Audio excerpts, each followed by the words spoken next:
Hello students, welcome to the channel WB Free Math Solution. My name is Neha Giri. Okay, WB class 9th transversal and mid point theorem, जो कि ये chapter 9 है, तिर्यक एवं मध्य बिंदु प्रमेय हम continue कर रहे थे और हमने क्वेश्चन नंबर 12 तक मतलब कि थ्योरम 12 तक कर लिया था। ये पूरा जो चैप्टर है वो थ्योरम बेस्ड है और all are based on the mid point theorem. एक जो बेसिक फॉर्मूला बेसिक जो थ्योरम था मैंने पहले ही बता दिया था, उसी थ्योरम पे सारे के सारे डिपेंड है। ठीक है, तो उसी का हेल्प करके सबको बनाते हैं और 12 तक कंप्लीट कर लिया था। आज 13 और 14 बस ये दो लास्ट क्वेश्चन है, इसे हम कंप्लीट करेंगे। उसके बाद शॉर्ट क्वेश्चन है, शॉर्ट क्वेश्चन के लिए मैं अलग से वीडियो बनाऊंगी। अभी आप बस इतना ही करते हैं। ठीक है, तो चलो वीडियो स्टार्ट करते हैं। और अभी तक अगर आपने हमारा चैनल सब्सक्राइब नहीं किया है तो प्लीज कर लीजिएगा और अगर वीडियो पसंद आए तो लाइक भी कर दीजिएगा। ओके, क्वेश्चन क्या कह रहा है? In triangle ABC D is the mid point of BC. एक ट्रायंगल है ABC, D is the mid point of BC and PQ passes through a. PQ जो लाइन है वो ए से पास करता है इस तरह। ठीक है, BL, CM, DM are three perpendicular lines drawn from the points B, C, D respectively.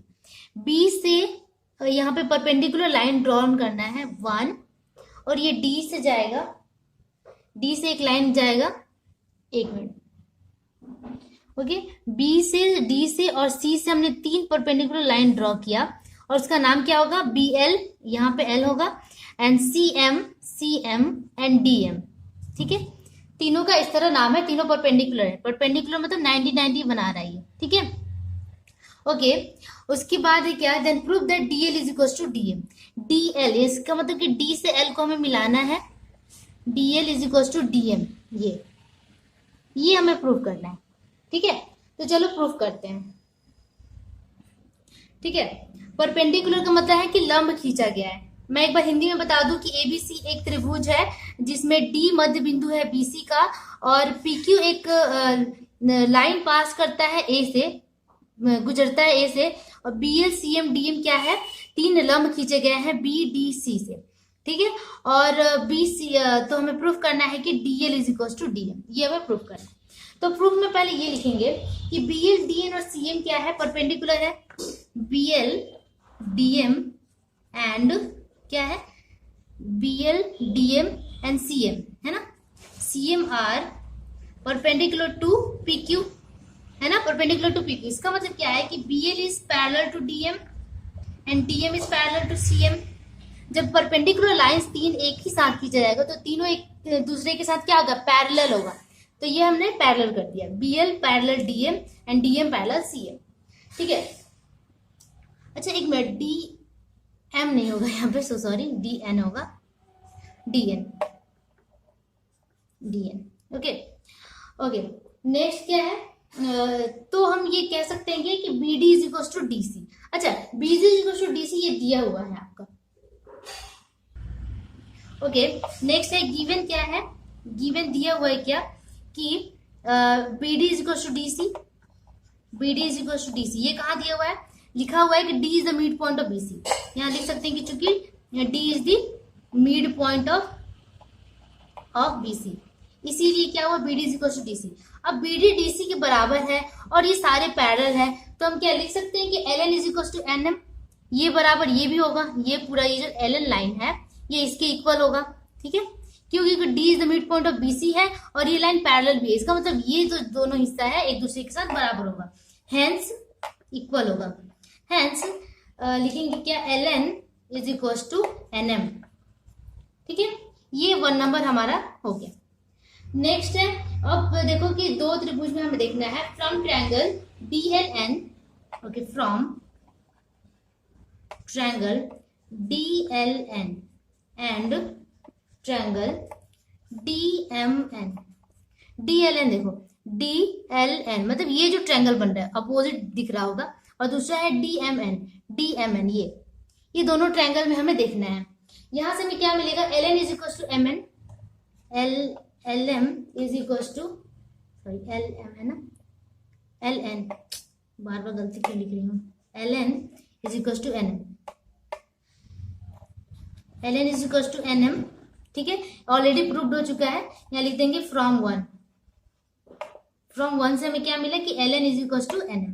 दूसरा क्या है कि dn दोनों में कॉमन है, ये दोनों त्रिभुज को हमें क्या करना है, कॉन्ग्रुएंट प्रूफ करना है, मतलब कि सर्वांगसम दिखाना है। dn दोनों में कॉमन है, मतलब कि इसका भी भुजा है और इसका भी भुजा है, मतलब dn is equal to dn लिख सकते हैं, या फिर लिख देंगे ओनली dn इज कॉमन। ठीक है, dn is common, dn common है। और देखो एक और चीज है कि angle DNL, angle DNL is equal to angle DNM। DNL और DNM एक दूसरे के साथ क्या है, इक्वल होगा। क्यों इक्वल होगा, क्योंकि ये परपेंडिकुलर लाइन था, तो यहाँ जब परपेंडिकुलर बना रहा है तो यहाँ भी तो 90-90 बनाएगा, दोनों इक्वल होगा, तो लिखेंगे बोथ आर 90 डिग्री। ठीक है, अब ये 3 शर्तें हमें मिल गई। ठीक है, कौन कौन सी, ये और ये, मतलब कि 2 साइड मिला है और एक एंगल, तो we can write here that DLN is congruent to triangle DMN। ये दोनों ट्रायंगल एक दूसरे के साथ क्या हो गए, कॉन्ग्रुएंट हो गए। ठीक है, बाय SSA मेथड, मतलब कि साइड एंगल से हमें मिल गया क्या कि ये दोनों कॉन्ग्रुएंट है। अब हमें प्रूफ क्या करना था, DL is equal to DM, जब ये दोनों त्रिभुज क्या है, एक दूसरे के साथ सभी तरफ से समान है। ठीक है, क्या कहते हैं, इक्वल इन ऑल रेस्पेक्ट कहते हैं, सिमिलर इन ऑल रेस्पेक्ट, इसका मतलब ये होता है। इसका मतलब हम लिख सकते हैं कि DL is equal to DM, hence DL is equal to DM, DL is equal to DM, यही प्रूफ करना था, प्रूफ्ड। जब 2 त्रिभुज एक दूसरे के साथ सर्वांगसम हो गई तो DL is equal to DM। बहुत इजी ये प्रमेय था, थ्योरम था, थ्योरम 13। अब नेक्स्ट थ्योरम पे मूव करते हैं 14 पे। Okay, question number 14 is here, ABCD is a square.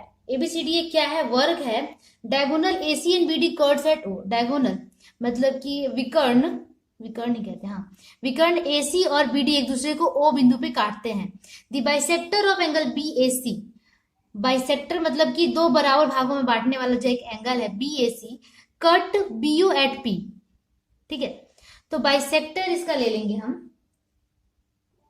ठीक है, बाइसेक्टर है CAB का बाइसेक्टर एक है जो लिखा है कट BO को कितने पे काटता है, एट P, तो P बिंदु पर काटता है BO को, and BC at Q, BC को Q बिंदु पे काटता है, Q अंदर लिखते हैं बाहर, Q बिंदु पे काटता है। तो हमें प्रूफ क्या करना है, OP is equal to half of CQ। ये जो OP है, OP हाफ ऑफ CQ, ये हमें प्रूव करना है। ठीक है, अब हमने एक रचना कर, स्टेटमेंट में आप यही चीज लिखेंगे फिर से दोबारा। कंस्ट्रक्शन मतलब कि रचना में क्या लिखना है कि from the point C point से a line drawn parallel to OP। ठीक है, एक लाइन ड्रॉ किया गया जो कि OP के पैरेलल में है, विच कर्व्स द एक्सटेंडेड, मतलब कि जो AQ के बढ़े हुए भाग को R बिंदु पे काटता है। ठीक है, which curves the extended line AQ at R। ठीक है, हिंदी वाले बच्चे इस तरह लिखेंगे कि AQ के बढ़े हुए भाग को R बिंदु पे काटता है। ठीक है, तो हमें प्रूफ क्या करना है कि OP is equal to half of CQ। Okay, अब चलो प्रूफ पे चलते हैं। अब देखो, इन ट्रायंगल ACR, ये जो ट्रायंगल है जो बाहर की तरफ निकला हुआ है, इसमें क्या है, इन ट्रायंगल ACR, इसमें क्या है कि O is the mid point of AC है, O is the mid point of AC है ना, क्योंकि डायगोनल क्या होते हैं, जो वर्ग के डायगोनल होते हैं, विकर्ण होते हैं, एक दूसरे को बराबर हिस्सों में बांटते हैं। ठीक है, तो हम ये लिख सकते हैं कि O is the mid point of AC, है ना, O is the mid point of AC। ठीक है, O क्या है, AC का मध्य बिंदु है। देन हम we can and also OP is parallel to, यहां नहीं हो रहा है, sorry, OP is parallel to CR। देखो ध्यान से, OP पैरेलल CR है, रचना से हमें मिल रहा है फ्रॉम कंस्ट्रक्शन, या लिख दो फ्रॉम कंस्ट्रक्शन। ठीक है, जब ये दोनों शर्तें मिल गई तो हम लिख सकते हैं कि OP is equal to half of CR। ठीक है, ये आप एक नंबर देकर लिखो, नंबर 1। ठीक है, ये हमें यूज होगा, तो हम लिख सकते हैं बाय मिड पॉइंट थ्योरम से कि OP is equal to half of CR, जो कि हम बार बार यूज करते आ रहे हैं। ओके, अब नेक्स्ट हम क्या करना है, यहाँ पे देखो कि एंगल एओपी ये 90 डिग्री होगा। क्यों? क्योंकि हमेशा एक वर्ग का एक स्क्वायर के डायगोनल 90 डिग्री पे कट करते हैं, ये ध्यान रखना होगा। तो ये 90 डिग्री होगा, तो हम लिख सकते हैं कि angle AOP is equal to 90 degree. 90 degree because diagonal of square cuts at समकोण या 90 डिग्री, जो भी आपको लिखना है ये लिख सकते हो। डायगोनल से एक दूसरे को 90 डिग्री पे ही काटते हैं, तो एंगल AOP 90 डिग्री हो गया। अब यहाँ पे देखो angle AOP is equal to angle ACR is equal to 90 degree. ACR कहाँ है? ACR ये भी 90 डिग्री होगा। क्यों? क्योंकि AOP जो है इसका एडजेसेंट एंगल है ACR। लिखेंगे एडजेसेंट एंगल। एडजेसेंट एंगल मतलब संगत कोण। संगत कोण आप हिंदी में लिखो संगत कोण।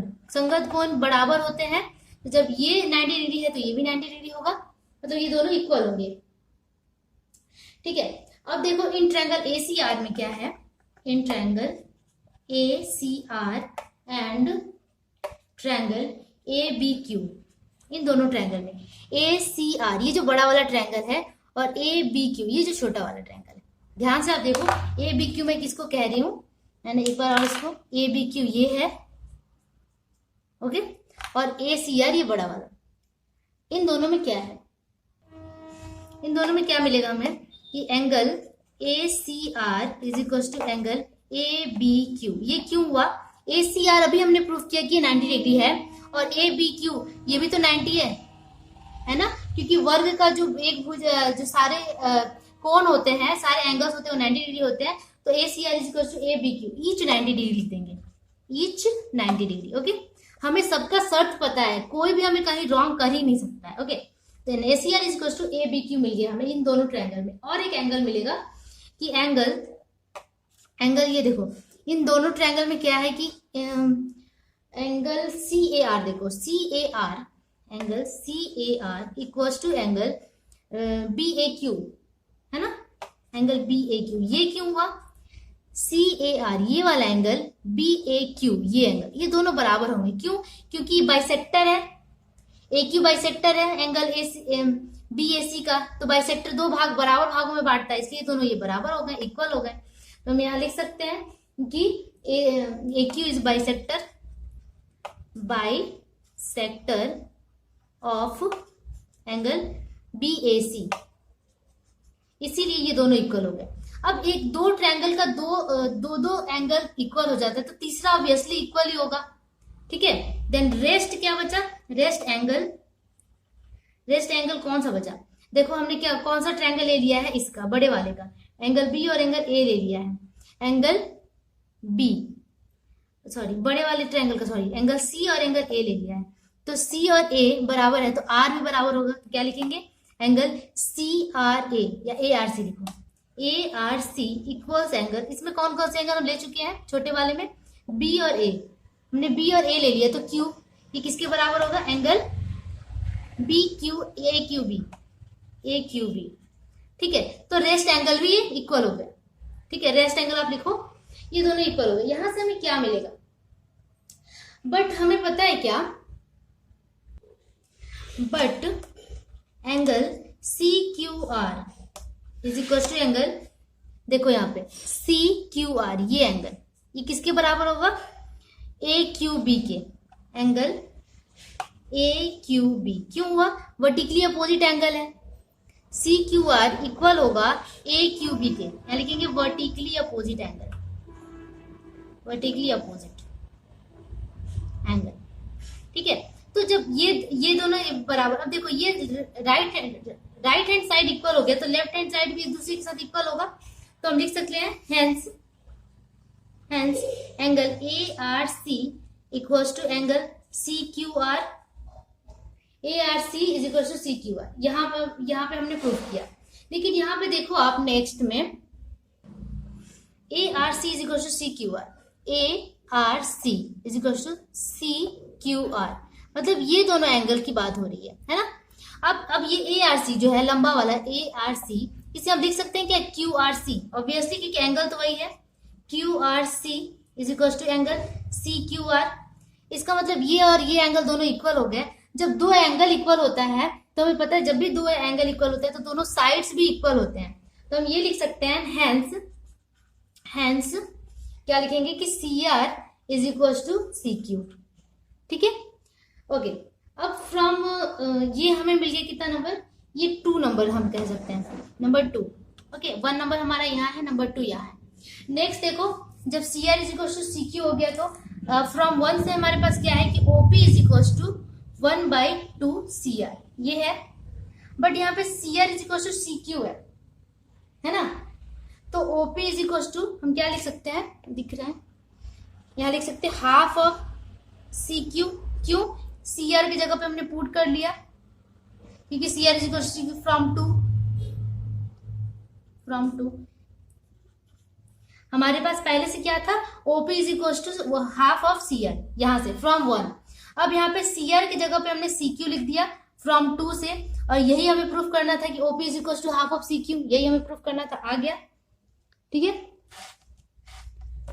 OP is equal to half of CQ, proved. ठीक है, मैंने कुछ भी नहीं किया, CR की जगह पे CQ रिप्लेस कर दिया क्योंकि फ्रॉम 2 में हमने ये प्रूफ करा है। तो OP is equal to half of CQ, ये प्रूफ हो जाता है इसी के साथ। ठीक है, तो यही हमें प्रूफ भी करना था, और इसी के साथ आपका ये एक्सरसाइज ये चैप्टर कंप्लीट होता है, चैप्टर 9। ठीक है, नेक्स्ट जो भी रिक्वेस्ट होगी जिसके अकॉर्डिंग दूसरा चैप्टर स्टार्ट करेंगे। और प्लीज आप इसे अच्छे से प्रैक्टिस कर लीजिए क्योंकि बहुत ज्यादा इंपॉर्टेंट है आपके एग्जाम के लिए। और रिक्वेस्ट भी आई थी कि शायद ये एग्जाम में आ रहा है, मिड पॉइंट थ्योरम बहुत ही इंटरेस्टिंग है, थोड़ा सा प्रैक्टिस बेस्ड है। तो चलो इसी के साथ हम कंप्लीट करते हैं। होप कि आप लोग को समझ में आया होगा, अच्छा लगा होगा, तो प्लीज लाइक कर दीजिएगा और हमारे चैनल को सब्सक्राइब कर लीजिएगा। अगर अभी तक आप न्यू हो, एकदम नए हो, तो भी आप सब्सक्राइब कर लीजिए क्योंकि सारे इंपॉर्टेंट क्वेश्चन यहाँ मिलेंगे। शॉर्ट क्वेश्चन का भी सीरीज हम बना के जल्दी ही देने वाले हैं। ओके, तब तक के लिए keep watching, keep practicing, bye bye.